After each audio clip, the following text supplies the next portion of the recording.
Hey everyone, I am Jeff St. Pierre, and this is episode 182 of the Adult Education Podcast. So we're taking a mini break from the usual conversations to bring you another episode of my series called The Unskippables. This week's guest is country singer Sheyna Gee.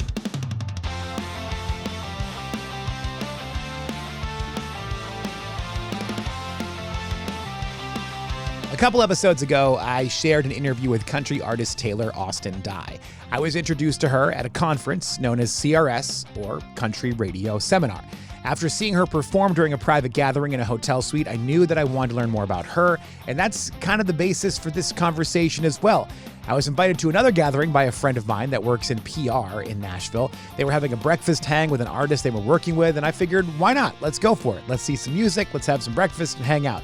In walked Sheyna Gee. She did a few songs from her then upcoming EP. It is out now, which is why I say then.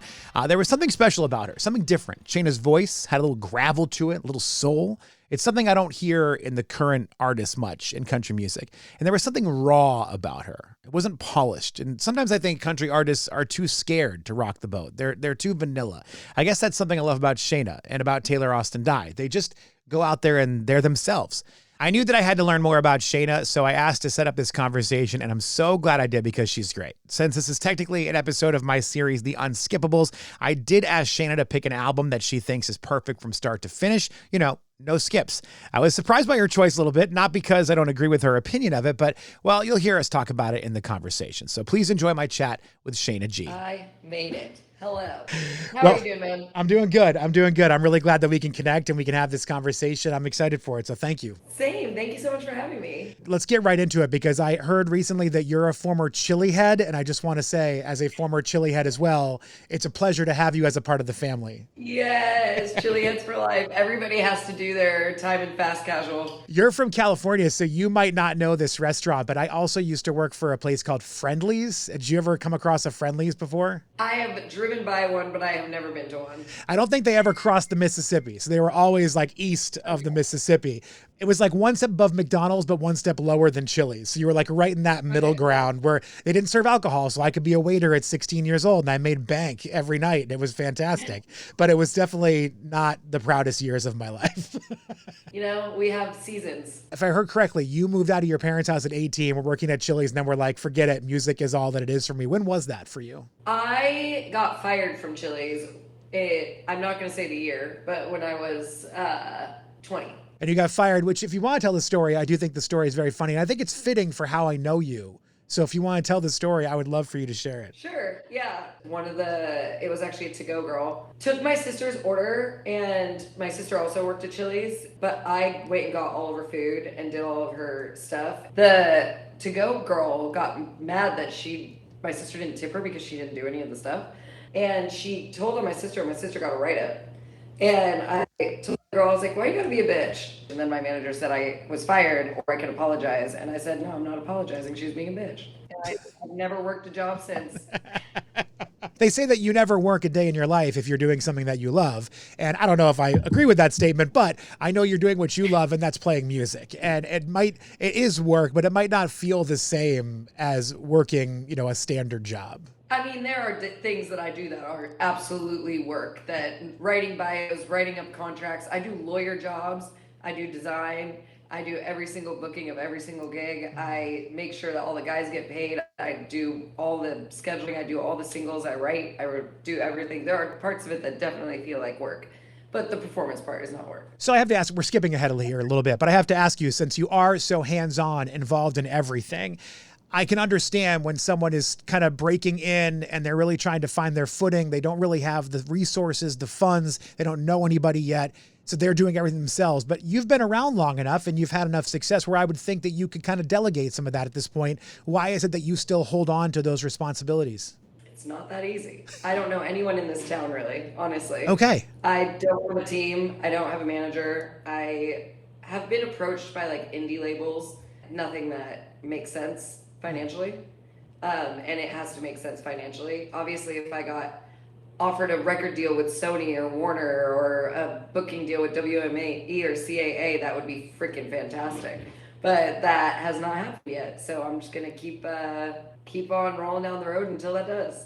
It's such an interesting world because I see your presence on social media. I see what you've been doing in Nashville. You're constantly performing. You're even doing shows over in Europe. You've got a lot going on for yourself as an independent artist. I'm sort of surprised that there hasn't been maybe more interest from someone to bring you in at this point. Or like you said, there have been a couple offers, but they haven't been the right thing for you. So I do appreciate that you understood that and that you said, hey, well, maybe this isn't the right time or the right place. But I'm sort of surprised it hasn't gotten more yet at this point. Yeah, I wouldn't even know who to reach out to or anything, and all my booking comes passive. I don't really do any outreach to book the gigs that I get. They are all people that have found me either online or through another live show or through somebody that they know. Or I've now played in Europe for 4 years, and I've played enough big festivals that the other bookers have seen me, and I kind of run it that way because I'm not a business person. I'm sure if I took the extra time and like scoured the internet, I could find the connections and do the thing, but I can't do all the other jobs and do those things. And there's only so much time in the day, and I also have to live. That's true. That's true. I mean, they say it's all who you know. So I think you're doing the right thing. I mean, you're making the connections. And like you said, you're playing these festivals. And if you can get in with a promoter, a festival promoter, I mean, that's probably the best in you can have as an independent artist, because they'll want to throw you on to gigs whenever they can. Yeah, it's been great in Europe. I haven't quite broken out in the States. I've played a few festivals here and there. I got to play Bonnaroo a couple years ago, which I was really lucky in. Freedom Jam, I've played, just Farm Jam was the one that was so fun in Washington last summer. But like, they're all so great that it's just like, I'm so lucky just to get to do what I do. And if this is it, this is it. But obviously I would love to go to the next level if but it has to be someone who has access to more things than I have. You know, it's like if I'm doing all the work, then I'm keeping all the money. But if somebody can bring me to that next level and like do the things, fill in the parts, the business parts that I'm missing and do those things, then I will happily give that job away. That is not what I want to write music and release music. I don't want to get in front of my camera and lip sync videos if I don't have to. Maybe AI can take that job for me and I'll keep doing the music part. That's got to be such an interesting thing. Like, I was talking to somebody else recently and we were talking about social media and how, yes, it's tedious and it can be frustrating and it can probably be a little annoying to constantly have to make videos for your music. But at the same time, it is kind of an awesome resource that artists in previous years did not have to get their music out there. I mean, it has opened the door for a lot of people to get their music heard that never would have had that opportunity. That's why I continue to do it. Yeah. Because there's so many artists that throw their hands up and say, I hate this. It's so cheesy and blah, blah, blah. It's like, we didn't have this in the 90s. We didn't have this in even the early 2000s. We are now, and there's been gatekeepers in the music industry forever. There are no gatekeepers anymore. We are a direct-to-consumer product now, which that was never a thing before. And so while lip-syncing my own songs isn't my favorite part of the job, I will happily do it because I know that it gets people to listen to my music. And of course, there's haters on Facebook. She's not really singing like, I'm singing the song. Obviously, have you ever seen a music video? Right. They're not singing the song in the music video, but it's my voice recorded on the thing. Yes, I'm lip syncing so that it comes across your page and you see it and go listen to the recording and hopefully come to a show and find out if I can sing or not. But that's every single video that you see of someone promoting their song is them lip syncing to the actual audio of the song, because not only does it sound better, it's the quality of the song you've produced, but also that's going to get your song onto a video, then they can track how many, I mean, it's the whole business of it. So, and if anybody gives you hate for that, they're crazy. Anytime anyone gives me hate, I just call it engagement. There you go. That's it. Yeah, please go ahead. Hate all you want. Keep commenting. Go ahead. Keep doing it. Usually the tattoos. It's usually old men saying, you had to ruin that body with tattoos. I'm like, this is why I did this, because you're not the person that I did this for. I did this for me, not you. But that I love it because I just am like, oh, what can I change? Do you want me to take them off? Like, and they followed up with, if you would just smile more, you'd be so pretty. Yeah, right? I'm a very smiley person, so I've never been told to smile more. That's fair. I have seen you smile a lot, so I have to give you that. And walking through Costco, just like, people probably think I'm a psychopath, so I'm just smiling. I do want to ask you really quick about the tattoos since you brought it up. Is there any particular like theme or rhyme or reason to that? I'm just so curious because you've got essentially half your body is pretty much covered, or at least what we can see. So I'm just kind of curious, like, what's the inspiration behind what you've done? Honestly, I just think tattoos are cool. Yeah. But the one half of my body is blank because my grandma doesn't like tattoos, and the other side is tattooed because I like tattoos. And life is all about balance. And I am a people pleaser. I am an entertainer after all. So I like to have a little something for everyone. But none of my tattoos really have any meaning, except for I have like this one that was like one of my first ones is I'm married to music. And then I have some honey tattoos. Like I have a honey bunny, and I have rosy cheeks, and I have cherry pits, and I just like little punny, things. It's like, what is life if you can't laugh at yourself? Absolutely. I love that.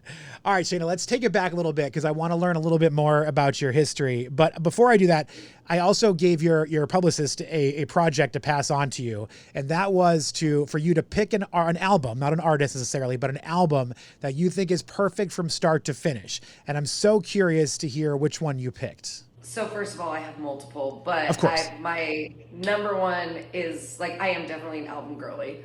I'm a 90s kid where albums, you would go to the record store and get CDs, and you listen to the whole CD, or you burn CDs then in the 2000s, and ruin your parents' computer with LimeWire. But my perfect album, and it's funny because it's not an old album at all. Purgatory by Tyler Childers is an absolute, and I don't even just think every song is perfect. Every word of every song is perfect. But then honorary mention to Sweetheart of the Rodeo by the Byrds and Jagged Little Pill by Alanis Morissette. Oh, Jagged Little Pill. I mean, come on. That's God tier album work right there. I have one skip on there, but I'm not going to say what it is. Fair enough. It might be someone else's favorite song. Yeah. Keep that one to yourself. So Tyler Childers, though, Purgatory, it's an interesting choice. Tyler's fantastic, so I don't mean it that way. But I'm curious why that album stands out to you so much. It's perfect. The writing is everything. Every song is a song I wish I wrote. And his voice is so stunning, and Sturgill Simpson produced that album just absolutely perfectly. And musically, it's fabulous. Writing wise, it's fabulous. Performance wise, it's fabulous. And you can listen to it in any mood at any time. I just love it. I think it's the perfect mix of like country, which he just says himself. He's just a country singer. It's not Americana. It's not whatever. It's just country, and I totally wholeheartedly agree with it. But like, it's almost grunge country. Yeah. My first favorite bands were all like Seattle rock, plus Alanis Morissette growing up. So it's the perfect marriage of like who I was growing up and who I am now. And I think Tyler Childers speaks to the millennial rock person perfectly, because we're a little too old to listen to loud music now, but he still fills that void. No, and I'm glad you put it that way, actually, because I was thinking about it while going back and listening to that record in preparation for this. And I was just thinking about how I know he doesn't call himself Americana, but he does often get put in that genre name, yes, if you will. So I'm just going to use it for that purpose. There's a lot of people that would love Americana, and they will buy tickets to his shows or Sturgill Simpson, but they would tell you they hate country music. And I think that's such an interesting, interesting blend of the people that will go to that show. I don't know if I'm wording it right. I think that's going away now. I think 10 years ago, it's kind of like people hating Nickelback. 10 years ago, people loved to say they hate country music, but that's done. And people love to say they hate Nickelback, and love to say people just love to hate things that are popular. And I think that is the silliest thing. If you like something, just admit you like something. Sure. Like, you might not like every band in the genre, but Americana is still country music. Like, Tyler Childers is still country. Sturgill Simpson, while he does some side projects, is still country. Sierra Farrell is country. And maybe more pure country than what we hear on the radio. If they say they hate country, they might hate pop. Which, I have guilty pleasure pop songs, but I don't go seek out pop music. But it's not for me. It's for teeny boppers and moms with little kids. I am someone who was up until 5 a.m. this morning at a house party in East Nashville. I'm not going to listen to a pop song. I wonder too, because I don't know how old you are, but based on what you've been saying in this conversation about being millennial and buying music and burning CDs, I feel like we're not too dissimilar in age, or we had similar experiences growing up. And I just think like there was a time where if somebody said, what are you listening to, or what do you like as far as music goes, you had a definitive answer of what that was.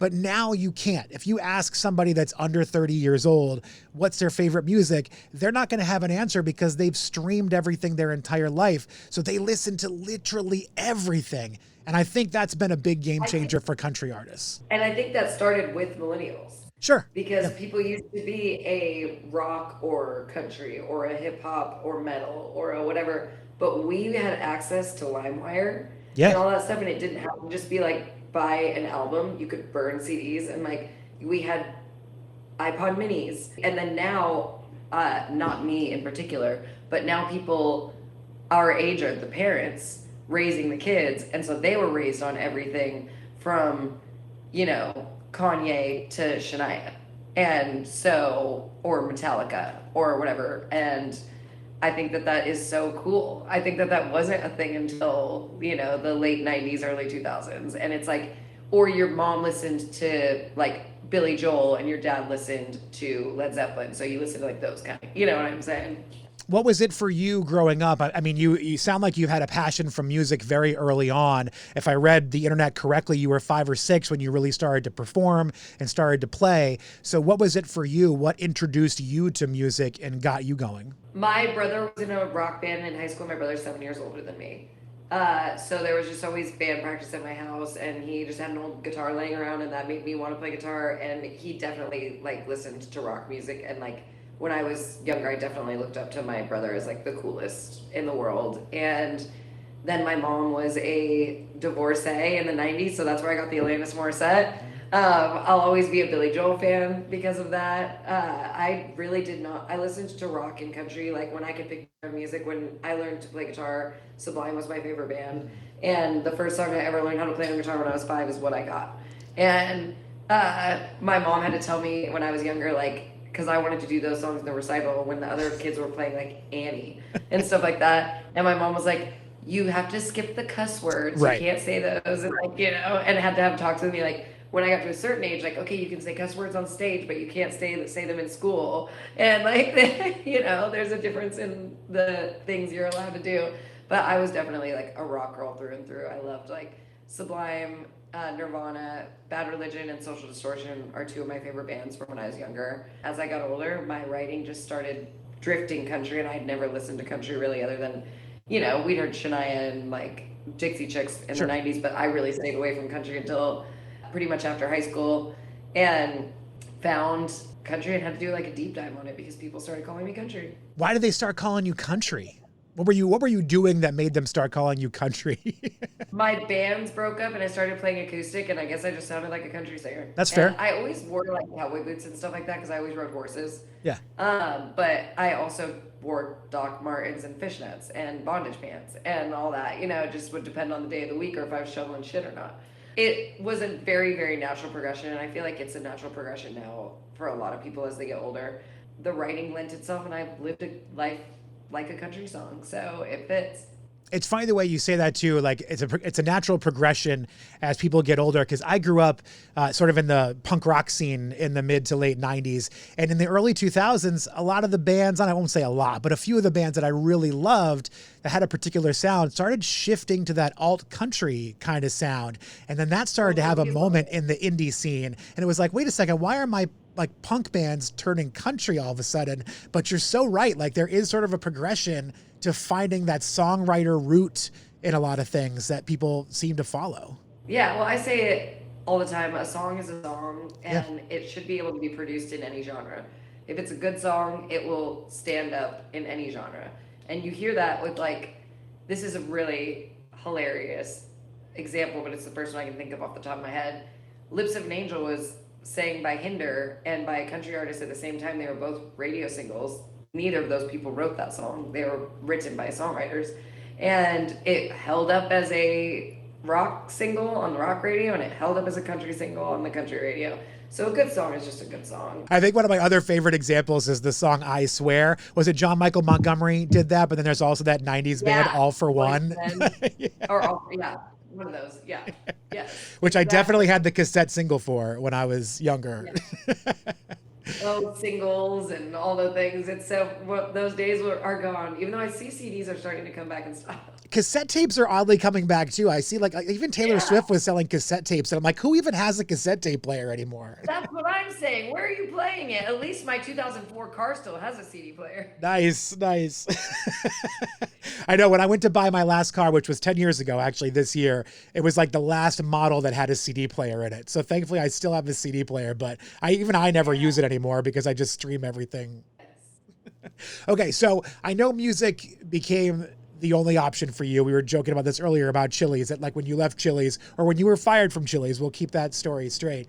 You made sure that music was your only option and you've been doing that ever since. But when was it for you that you were like, okay, music is going to be my future? When I was 5. That was it. Like you knew from the very beginning. The only reason I had that job at Chili's at the time is because I had to move out of my mom's house and I needed a job.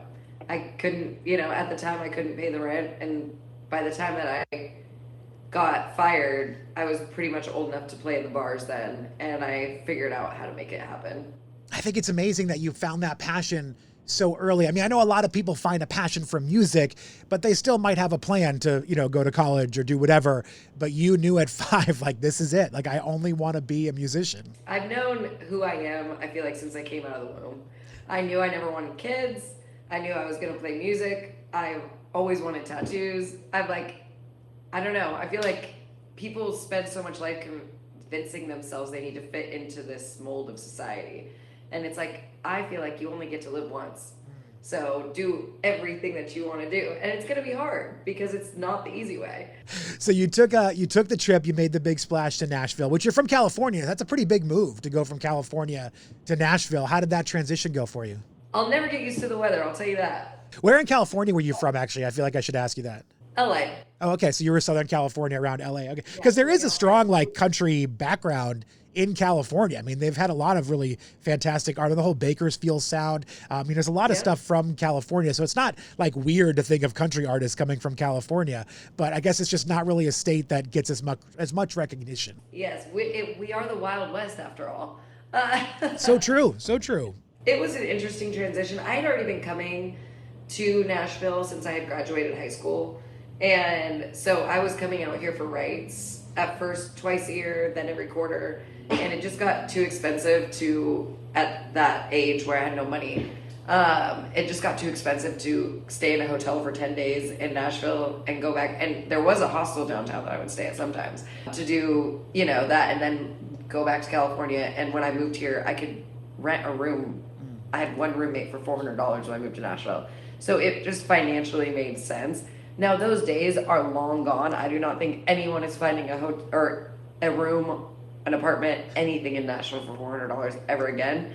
But back in 2016, it was great. And, it got me off my feet because I moved here with $300. All right. So now earlier when you were talking about Tyler Childers, and I said it was an interesting album choice. Now when I hear that you got there in 2016, it's a little bit different for me. But the reason I said it was interesting because most people I've talked to in this sort of podcasting series, they have picked albums that came to them when they were younger, when they were formulating who they were going to be as an artist or how they were listening to music. So it had a different impact. But Tyler Childers was the 2017 album. So you were already an adult, you were already playing. But if you moved to Nashville in 2016, I almost wonder if that's one of the reasons why that album hit a little bit differently, because you were in a whole different place. You were in a new world trying to do something brand new in your life. And in this album, which it is a brilliant album, but it comes and it hits you and it's like, okay, I wonder if that's it, because you were in a transition yourself when that album came. I think that definitely has something to do. There are because I listened to different music, which I totally think you can hear in my music. Yes. My influences from when I was younger as well. But I think as an artist, there's been artists that I've had an aha moment of just okay, this is so they always ask you when you go into meetings, who would you open for? And it's I could never put my finger on it, Hearing Tyler Childers, I was oh, this is music that is so iconic.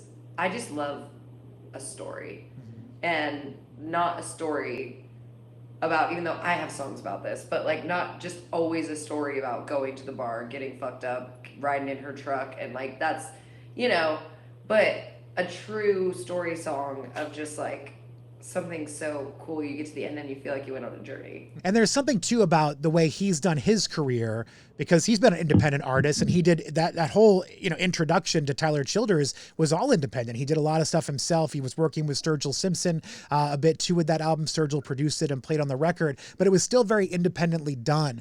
And I feel like right around that time period, also when you were coming to Nashville, was when you started to see artists and country in particular say, wait, we can be independent. We don't need to have a record label do everything for us. We are able to do this by ourselves. That was when things started to shift a bit in Nashville. And sure, record labels still drive a lot of what's going on in country music, but there are people that are having very successful careers without that. And I feel like that 2017 area was when that started to shift. Yeah, I feel like it's when streaming became popular. Like, obviously it's been around longer than that, but when we really had like the boom. And then social media, because you have access to your fans. And Americana's always had more of a cult following, because the gatekeepers at the record labels and stuff like that. It's great that we now get bands that can sustain their whole careers that don't need the radio. They don't need even playlists. They don't need anything. They just need to get on the road, meet their fans, post something on social media. And I mean, a very, very, very present, like brand new artist, Brian Andrews, just hit 1 million streams on his song that's been out for a week with no playlisting. Like, that would have been unheard of 10 years ago. So it's like everything has changed the game so much in the last 10 years. And I feel like the music industry goes in waves of 10 years. So I'm very curious what's going to happen next. I know I was in radio for many years, and last fall, the company I've been working for, they do like an annual, massive layoff across the country. And I was unfortunately a victim back then, but I've been watching the Nashville landscape because I was trying to get into record promotion. And I've been watching the Nashville landscape for the last 6-7 months. And so many things are changing. A lot of people are losing their jobs, but a lot of businesses are just changing their model. And like you just said, I'm so curious to see what happens in the next year. Like, how are they going to continue this change? Because even the label system is realizing it's not working the same way it used to. And they have to figure out how to still be a business with artists, such as yourself, that are finding their audience on their own out there. Yeah, they have to have something to offer now, Yeah. And that is money and airplay. But how long is airplay going to be a thing? Right. I mean, not only airplay being a thing, but from the programming side of things in radio, there used to be, a programmer in every single city, but now you've got the major companies that are consolidating where you've got one person programming for 20 cities. So now, do you really need a team of record promoters to go from city to city? No, you really only need to talk to one dude who's probably a 65-year-old white guy in one city that you're going to go try to explain why 22-year-old girls are going to love this song. And he's not going to get it because that's just how the business works right now. But it's such a wild world. Be a thing of not convincing them that 22-year-old kids are going to like it because they're not listening to the radio. It's convincing them that grandmas is going to like it because that's the only people left listening to the radio, and maybe some soccer moms, but not even that. My brother's in his mid-40s, and him and his wife stream Katy Perry for their kids, and it's all streaming. It is. It's so, I mean, look, I do it with my daughter. I've got a 5-year-old daughter, and we stream everything in our house. I mean, I have a vinyl collection that we pop on once in a while, but she at 5 years old is like, why are we doing this? Because you have to get up every 5 songs. I'm like, you're right. I do. I have to stand up and go change it. Hard doing. You don't understand. I know. She's like, Dad, stop playing again. It's a crazy world. I'm so curious too, the European thing fascinates me. I know we touched on this earlier in our conversation, but I've talked to a few different artists. Erin Kinsey is one that pops up in my head. I don't know if you know Erin very well, but apparently she's very big in Norway. So she does multiple trips to Norway now every year and plays really big shows over there. And I think it's so interesting that artists such as yourself because country has always been a very American style of music. So to find that success in Europe, I just think is amazing for you. And I think it's kind of cool to show that music can expand to other audiences. Yeah, I've played in, this year it'll be 15 countries. Wow. And what I've found is country people are country people no matter where you go in the world. And their lives still connect with what we're writing about. And Norway is another one that I headlined my first festival there last year. That's awesome. And it's just for freaking 7,000 people, and then I come here and play for 100 in like, you know, whatever in Dallas. And it's so funny that it's just, it connects more. And I also think like we have so much saturation here of country artists, and they just don't. And the country artists, like, I have a girlfriend that sings country music in Swedish because she's Swedish. She's a Swede. Yeah. But she is so cool. But then I can go open for her and sing in English, and they might not understand what I'm saying, but they like what it sounds like. So I'm happy about it. Oh, my daughter's really into K-pop right now because of K-pop Demon Hunters on Netflix. So she wants to listen to K-pop all the time. And it's the same. It's like, I'm like, we have no idea what these people are saying half the time, but it doesn't matter because you're vibing with the jam. That's all it is. Exactly. All right. So I know you play a lot on Broadway, and I do want to ask you this question because I think Broadway is a fascinating thing to me, because there are people that I've spoken with, artists that I've spoken with that have done the Broadway thing, and they speak so highly of it. They learned how to be an artist there. They learned how to perform there and just roll with the punches there. And there's other artists and people that are very like poo-pooing of Broadway, and they're like, I would never perform there, or they don't even look at Broadway. How's your experience? I mean, obviously you play there a lot, so I imagine the experience is treating you well enough to keep you coming back for more. So what's your experience like on Broadway? I am one of the lovers, and I think it's another one of those things people love to hate because they want to do their art and they want to play their song. That's not the place for that. That is my day job. I'm getting paid $100 to play Freebird, and I will happily play it so I can afford my apartment. I can buy guitars, I can afford to record, and I'm getting 4 hours of practice every single day. And I have learned how to sell booze, which is our real job, even though they don't tell you that in the catalog. But I think it is a great resource, and there's nowhere else in the world where you can play for 3 or 4 hours and 1,000 people from around the world come in and scan your little QR code, and then when you go play in bumfuck Minnesota, them and their 10 friends are going to be at your show. And that is such, and you playing that whoever, Morgan Wallen song, or you playing that Gretchen Wilson song, or you playing that Tim McGraw song, that might be what their favorite song was, and you heard, like they heard you play their favorite song, so they went and looked up your music. And that is how you get super fans. And now at this point in my career, I'm lucky enough that since I've had some things pop off on TikTok, people do come in and request my original songs, and then the whole room gets to hear my songs. Am I playing 4 hours of my originals? No. Could I? I absolutely have the material. I'm not going to do that because I am there to make money and pay my rent. I mean, you've got the right mindset about it. I've always wondered too, when you play a bar that is, you know, for an artist, say you mentioned Morgan Wallen, say Morgan Wallen's bar, is there like a mandate for how many Morgan Wallen songs you have to play when you're there? No. I've always been curious. Requested more of whatever artists were, Sure. Well, some of them. We don't get them at some of the bars like that much, but if you play at Miranda Lambert's or if you play at Morgan Wallen's, you are getting those requests every 15 minutes at least. And I'm cool with it. I mean, those songs are written by some of the best songwriters in the industry. Ashley Gorley wrote like 10 of his number ones, and Ashley Gorley wrote my song King Size Bed. So we're in the same field. We're just not playing the same game yet. We're almost there though. We'll get there. We'll get there, Sheyna. We'll get there. Yeah. Well, listen, I love you, and I'm so glad I had the chance to meet you at CRS just a couple of months ago when you were performing in one of those sweet hangs. I went. Oh, of course. Well, you know, it's funny. I went to it kind of on a whim because I know somebody that works with your PR company, Carissa, and she's like, "Hey, come check this out." I was like, "Done. I would love to do this," and I walked out a fan. I mean, I will tell people all the time, those are the things about country music that is different that other genres don't have. When there is an artist standing in a room like a suite at a hotel with an acoustic guitar and nothing else, there is no hiding. Like, it is sink or swim, and you swim very well. And I was really, I walked out of there being like, okay, I got to look her up on my phone now because I have to listen to more of this music. And I am just so glad that I got to learn more about you and talk to you and have this conversation, because I really think there's a lot of good stuff coming your way. Thank you so much. And that means the world. That was such an emotional week for me. And so to get dumped and have my EP come out in the same 3 days was so wild. And playing that performance, I thought I was going to have a meltdown, and we made it through, and everything worked, and the waffles were there, and I had my bottle of champagne, and it could not have been better. So thank you for being part of it.